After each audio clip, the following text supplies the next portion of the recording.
In the survey level of the terrain modeling environment, trace a terrain contour.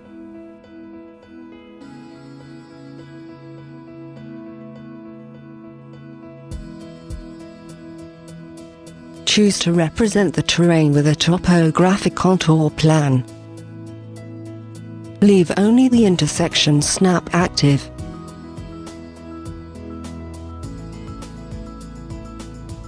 Set the triangulation vertices.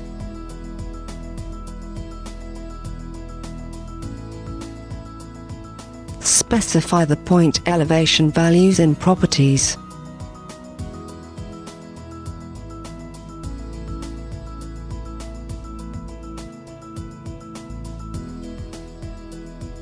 Complete the terrain definition with Finish, and check the correctness of the drawing by closing any non-color triangles.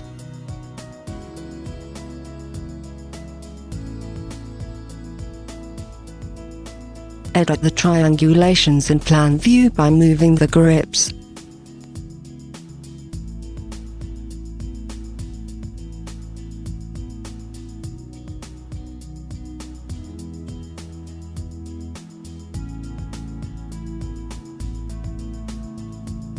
Edit elevation values in properties or graphically in 3D view.